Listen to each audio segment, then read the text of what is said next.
Hi అండి. గుండె నిండా గుడిగంటలు. టుడే ఎపిసోడ్ ఏం జరిగిందో చూద్దామా?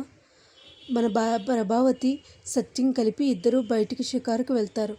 ఏదైతే విల్లా కొన్నారో అక్కడికి వెళ్తారు. అక్కడికి వెళ్ళినప్పుడు మన ప్రభావతి అంటుంది, ఎంత బాగుందో ఈ రోడ్లన్నీ విశాలంగా ఉన్నాయి, జనాలు ఎవరు రారు. అదే మన మన ఇంటి దగ్గర అయితే ఇరుకు రోడ్లు, జనాలు ఎలా పడితే అలా ఉంటుంది. అలా మాట్లాడుకు ప్రభావతి, ఎప్పుడు కూడా నువ్వు ఇన్నేళ్ళు ఉన్నావు, 30 ఏళ్ళు కాపురం చేసావు, ఆ ఇంటిని అలా మాట్లాడుతున్నావా? అది కరెక్టేనా ప్రభావతి అని అంటే, ఏదైనా కూడా అండి, ఇదే నాకు ఇష్టం, ఎలాగైనా సరే ఇక్కడే ఉండాలి అంటుంది.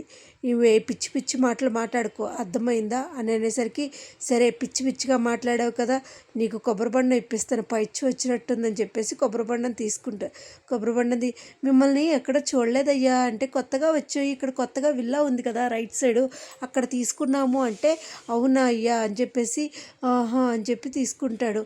సరే డబ్బులు తీసేసుకుని ఇస్తాడు. తర్వాత ఆ కొబ్బరి బండాలు అతను ఎవరైతే ఆ విల్లా కొన్నారో ఆ విల్లా వాళ్ళకి ఓనర్కి ఫోన్ చేసి, అయ్యా ఎవరో ఇలా ఇలా వచ్చారు అని చెప్తాడు. అక్కడికి మనకు మాట కట్ చేసేస్తారనమాట. కట్ చేసేసరికి ఎవరో వచ్చారనేసరికి, ఓహో సరే అయితే అనుకుంటాడు. ఈ లోపల ఏమీ తెలియని మన బాలు తన పని తను చేసుకుంటూ ఉంటాడు. చేసుకుంటూ ఉంటే ఎవరైతే మన మనోజ్ని ఇబ్బంది పెట్టిందో ఆ అమ్మాయి పేరు కల్పన అమ్మాయి అతనికి డ్రైవర్గా బుక్ చేసుకుంటుంది. బుక్ చేసుకుని, నాకు ఒక పని ఉంది బాలు, నన్ను అక్కడికి తీసుకెళ్ళవా రిజిస్టర్ ఆఫీస్కి అంటుంది. ఈ లోపల మన మనోజ్, రోహిణి వాళ్ళ ఫ్రెండ్ కలిపి రిజిస్టర్ ఆఫీస్కి వెళ్దామని రెడీ అవుతారు. అనుకోకుండా బాలు కూడా అక్కడికే వస్తాడు. అక్కడికే వచ్చి, బాలు నీకేమన్నా టీ కాఫీ తాగే అలవాట్లు ఉన్నాయా అంటే, ఉన్నాయి, నాకు కొంచెం టైం పట్టేటట్టుంది, నువ్వు ఇక్కడే ఉండి పని చూసుకుని వస్తావా అని అనేసరికి, సరే మేడం అని అంటాడు. ఈ లోపల ఆల్రెడీ వచ్చేసిన మన మనోజ్, రోహిణి కలిపి వెళ్తూ ఉంటే, ఆ బాలు అనేసరికి, ఎరా ఎక్కడున్నావేంటి అంటే, నువ్వెక్కెందుకున్నావురా అంటే, నేను రిజిస్టర్ కోసం వచ్చానురా. బాగానేరా త్వరపడుతున్నావు, ఏం చేస్తాను, బిజినెస్ మ్యాన్ కదా అంటే, మీ ఊరా బాలు అంటే, ఆడెందుకు, ఆడికి అవసరం లేదంటే, నేను పిలిచినా నేను రాలే, దండుపాళెం బ్యాచ్తో నేను రాను అని చెప్పేసి అంటూ ఉంటాడు. అని చెప్పేసి వెళ్ళిపోయి లోపలికి వెళ్ళిపోయి మాట్లాడుతూ ఉంటాడు మనోజ్.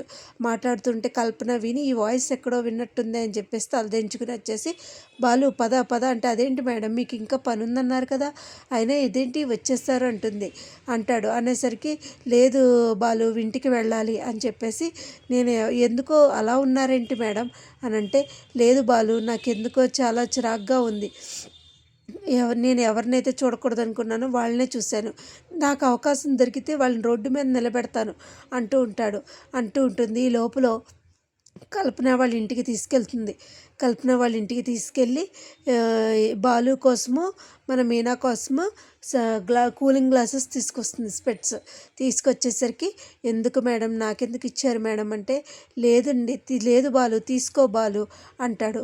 తీసుకున్నాక, నీ భార్యకి కూడా అంటే, నాకు ప్రూఫ్ కావాలి కదా, తప్పదు కదా మేడం, ఎందుకంటే ఊరుకోరు పెళ్ళాలు అంటే, ఎవరికైనా భయపడచ్చు కానీ ఎవరు భయపడిపోయినా పర్వాలేదు, పెళ్ళానికి మటుకు భయపడాలంటూ ఉంటాడు.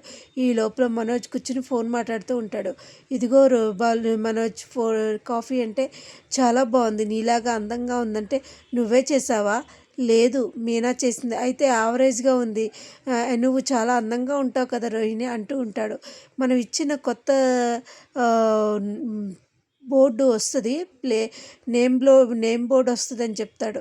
ఈ లోపల ఎవరో వచ్చి దిగుతారు. అతని నేమ్ బోర్డు తీసుకొచ్చాడమని, బాలు అమ్మ నాన్న రవి శృతి అందరూ రండి అని చెప్తాడు. ఈ లోపల అతను వచ్చి, నీకు ఇచ్చిన ప్లేట్ ఏది అని చెప్పేసి, ఏది నీకు పంపించింది ఏంటంటే, ఇంటికి ఒక పేరు రాయాలి కదా, పేరు బోర్డింగ్ చేసుకోవడానికి వచ్చారనమాట. అయితే అతను, బోర్డు ఏంటి, ఈ ఇల్లు నాది, అదేంటి ఈ ఇల్లు నీదేంటి, మేము కొనుక్కున్నాం, అది మాది, అతను ఈ ఓనర్ అన్నాడు, ఓనర్ అంటే ఎవడు పెడతాడు, ఓనర్ అంటే ఇచ్చేస్తారా అని అనేసరికి, ఈ ఇల్లు నాది, పోలీసులను పిలుస్తాను అని చెప్పేసి, పోలీసులు, సార్ ఇలాగే ఎవరో వచ్చి మా ఇల్లు అంటున్నారంటే, 30 లక్షలు ఇచ్చామా అని చెప్పేసి అలా వంగిపోతారు. ఎందుకై ఎంత ఫోన్ చేసినా వాడు ఫోన్ స్విచ్ ఆఫ్. రవి శృతి, నేను ఎప్పుడో అనుకున్నాను, మాకు తెలిసి ఇంకా ఇలాగే ఉన్నావు, ఇక్కడి నుంచి గంటకు ముందే వెళ్ళిపోదాం పదండి అని చెప్పేసి అందరూ కలిసి వెళ్ళిపోవడం మొదలు పెడతారు. అందరూ వెళ్ళిపోతుంటే ఏమీ మాట్లాడరు. ఇంటికి వచ్చేసరికి అవి సత్యం అడుగుతాడు, ఎరా సిగ్గులేని ఎదవా, ఎందుకురా ఇలా చేసావు నువ్వు, ఏ పని పాట లేదురా, 30 లక్షలు అంటే మామూలు విషయమా, ఏమనుకుంటున్నావు మావయ్య, ఏమీ అనకండి మావయ్య, ఎందుకు మావయ్య అలా అంటారు అని అనేసరికి మన రోహిణి కళ్ళు తిరిగిపోతూ తన డబ్బులు పోయిన ఇదితో ఉంటుంది. కానీ ఎలాగైనా గెంటేస్తారేమో భయంతో వాళ్ళందరూ ఇంటికి వచ్చేస్తారు. ఇంటికి వచ్చాక సత్యం మాట్లాడిన దానికి ఏమీ మాట్లాడకుండా కామ్గా ఉంటారు. కానీ రేపటి ఎపిసోడ్లో ఏం జరుగుద్ది అనేది చూడాలండి. ఒకవేళ నా వీడియోస్ కనుక మీకు నచ్చినట్టయితే లైక్ చేసి, షేర్ చేసి, సబ్స్క్రైబ్ చేయండి. Thank you so much. Thank